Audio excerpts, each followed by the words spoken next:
주어지는 하루의 시작에서 숨을 크게 쉬고 하나님을 기억하길 원합니다. 우리의 왕 되신 하나님을 의지하며 우리의 인생을 내어드리길 원합니다. 다 함께 사도신경으로 우리의 신앙을 고백하겠습니다. 전능하사 천지를 만드신 하나님 아버지를 내가 믿사오며 그 외아들 우리 주 예수 그리스도를 믿사오니 이는 성령으로 잉태하사 동정녀 마리아에게 나시고 본디오 빌라도에게 고난을 받으사 십자가에 못 박혀 죽으시고 장사한 지 사흘 만에 죽은 자 가운데서 다시 살아나시며 하늘에 오르사 전능하신 하나님 우편에 앉아 계시다가 저리로서 산 자와 죽은 자를 심판하러 오시리라. 성령을 믿사오며 거룩한 공회와 성도가 서로 교통하는 것과 죄를 사하여 주시는 것과 몸이 다시 사는 것과 영원히 사는 것을 믿사옵나이다. 아멘.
오늘 우리가 함께 나눌 말씀은 고린도전서 1장 10절부터 17절입니다.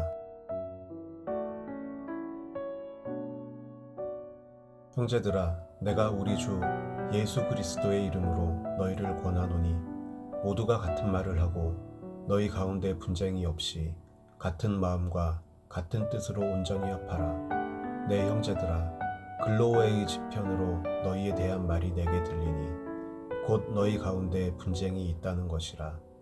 내가 이것을 말하거니와 너희가 각각 이르되 나는 바울에게, 나는 아볼로에게, 나는 게바에게, 나는 그리스도에게 속한 자라 한다는 것이니 그리스도께서 어찌 나뉘었느냐? 바울이 너희를 위하여 십자가에 못 박혔으며 바울의 이름으로 너희가 세례를 받았느냐? 나는 그리스보와 가이오 외에는 너희 중 아무에게도 내가 세례를 베풀지 아니한 것을 감사하노니 이는 아무도 나의 이름으로 세례를 받았다 말하지 못하게 하려 함이라. 내가 또한 스데바나 집사람에게 세례를 베풀었고 그 외에는 다른 누구에게 세례를 베풀었는지 알지 못하노라. 그리스도께서 나를 보내심은 세례를 베풀게 하려 하심이 아니요 오직 복음을 전하게 하려 하심이로되 말의 지혜로 하지 아니함은 그리스도의 십자가가 헛되지 않게 하려 함이라. 아멘.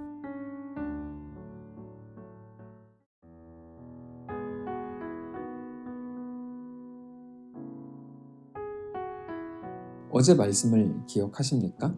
어제 본문에서 우리는 하나님의 부르심에 대해서 깊이 생각을 했습니다. 우리 하나님은 바울을 부르신 분입니다.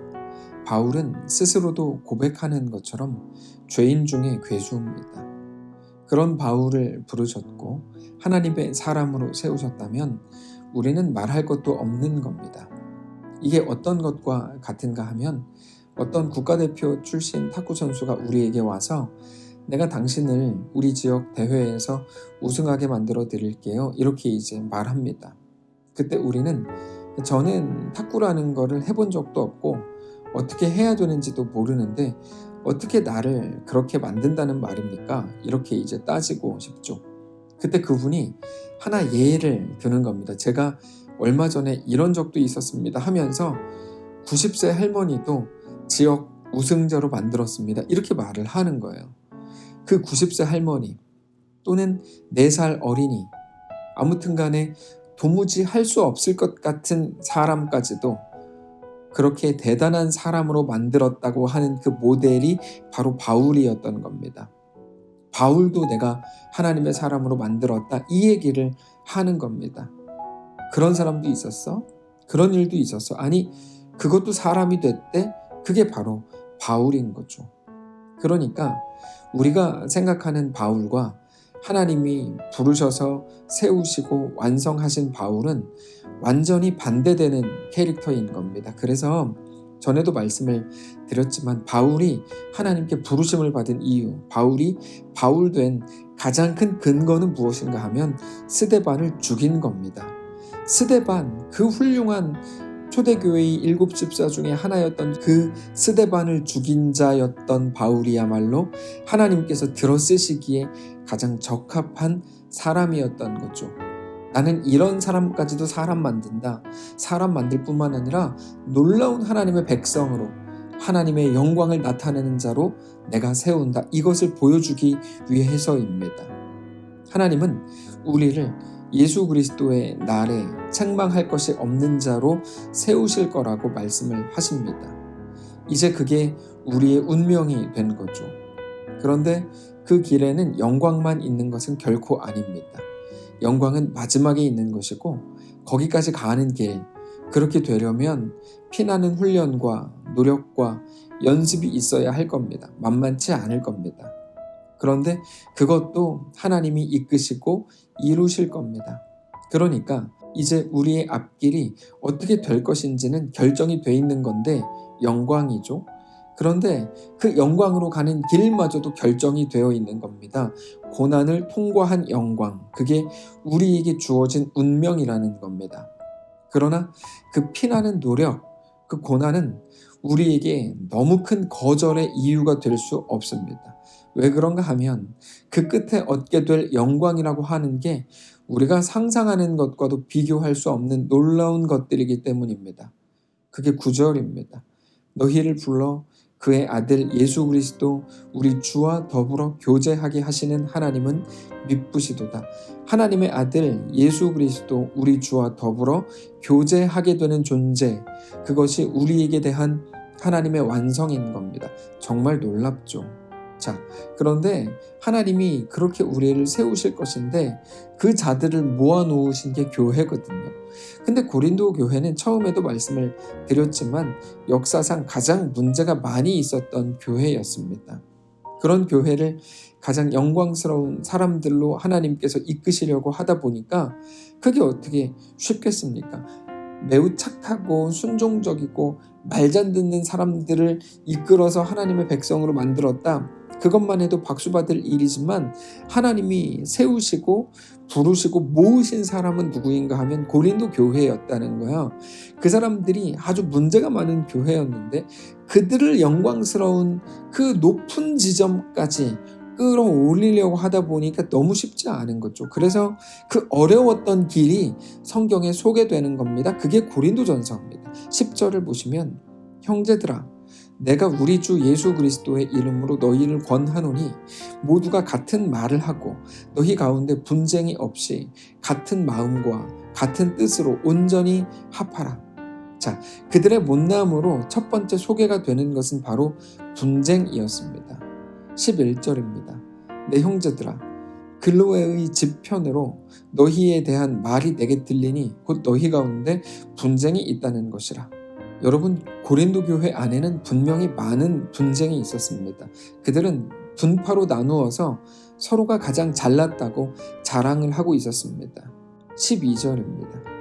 내가 이것을 말하거니와 너희가 각각 이르되 나는 바울에게, 나는 아볼로에게, 나는 게바에게, 나는 그리스도에게 속한 자라 한다는 것이니. 바울과 아볼로, 게바는 베드로고요. 예수님. 여러분, 그분들이 어떻게 잘못됐고 틀렸겠습니까? 그러나 나는 그분을 추종한다. 그러면서 자기만을 주장할 때 그게 문제가 되는 거죠. 나는 그분을 그냥 조용히 따라가면 되는 건데 왜 내가 그분을 추종한다라고 얘기하는 걸까요? 나를 보라 그거거든요. 나는 예수 그리스도를 추종한다. 예수를 봐라. 이렇게 말하는 게 아니에요. 나를 봐라. 내가 그렇게 잘 선택했고 내가 이렇게 훌륭하다. 그 얘기하는 거거든요. 그래서 잘못되는 겁니다. 근데 바울의 말을 잘 보시면 우리가 생각할 때 바울은 너무 훌륭한데요. 바울 스스로는 이렇게 말해요. 어떤 것도 완전하지 않다. 심지어 나도 불완전하다. 어떻게 내가 완전하겠냐. 오직 예수 그리스도만 완전하시다. 이렇게 말합니다. 여러분, 심지어 바울에게 세례를 받은 사람은 둘뿐이랍니다. 근데 오히려 그래서 바울의 이름을 사람들이 자랑할 수 없게 된 것에 대해 감사한다. 이렇게 말합니다. 자기의 이름을 자랑할 수 없게 된 것이 감사의 이유가 되는 것은 영광 받으실 분이 오직 예수 그리스도 한 분이시기 때문입니다. 14절을 보시면 나는 그리스보와 가이오 외에는 너희 중 아무에게도 내가 세례를 베풀지 아니한 것을 감사하노니 이는 아무도 나의 이름으로 세례를 받았다 말하지 못하게 하려 함이라. 심지어 자기가 누구에게 세례를 베풀었는지도 모르겠다고 얘기하죠. 16절에서 내가 또한 스데바나 집 사람에게 세례를 베풀었고 그 외에는 다른 누구에게 세례를 베풀었는지 알지 못하노라. 그러니까 스데바나 집에 가서 세례를 베풀었고 거기서 누구누구한테 준 것 같긴 한데 글쎄 나도 잘 모르겠다 이런 식으로 말하는 거거든요. 이게 어떻게 보면 굉장히 성의 없이 보입니다. 근데 성의 없는 게 아니고 모든 영광은 오직 예수 그리스도에게 있고 예수님만 왕이시기 때문에 바울이 이렇게 얘기하는 겁니다. 그래서 그 부분에 대해서 아예 극단적으로 이렇게 말하죠. 17절에 그리스도께서 나를 보내심은 세례를 베풀게 하려 하심이 아니요 오직 복음을 전하게 하려 하심이로되 말의 지혜로 하지 아니함은 그리스도의 십자가가 헛되지 않게 하려 함이라. 여러분, 왜 세례를 베푸는 일이 중요하지 않겠습니까? 예수님께서 하늘에 오르실 때 제자들에게 모든 민족에게 세례를 베풀라 이렇게까지 말씀을 주셨거든요. 그게 지상명령입니다.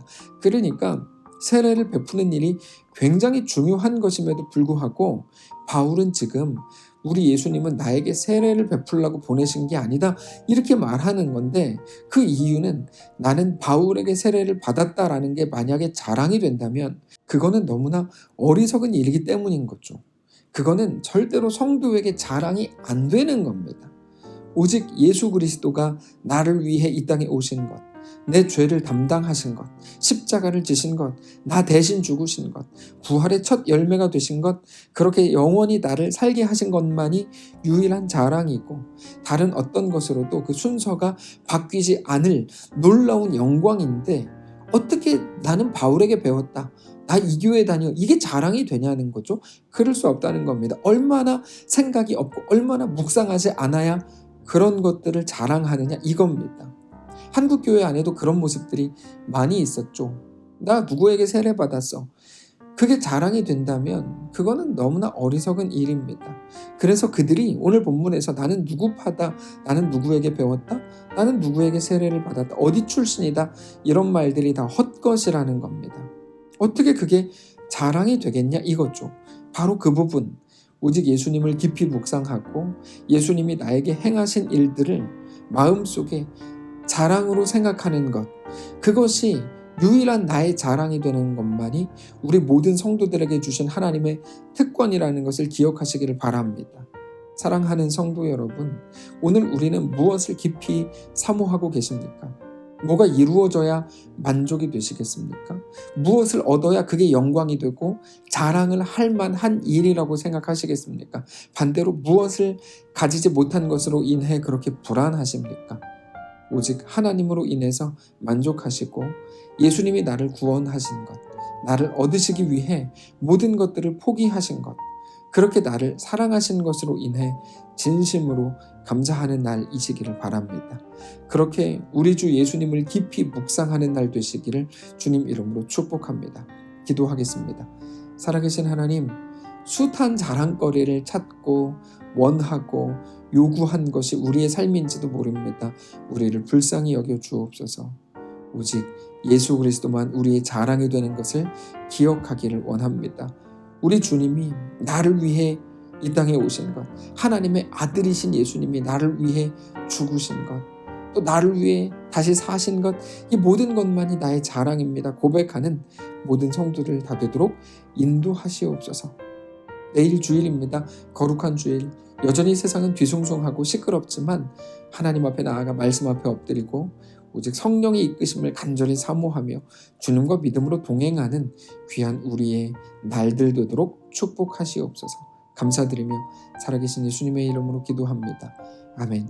사랑하는 성도 여러분, 하나님께서 오늘 하루를 우리에게 허락하셨습니다. 어디 계시든지 믿음으로 주님을 바라보시고 주님과 함께 믿음으로 동행하는 귀한 우리의 모든 시간이 되시기를 축복합니다.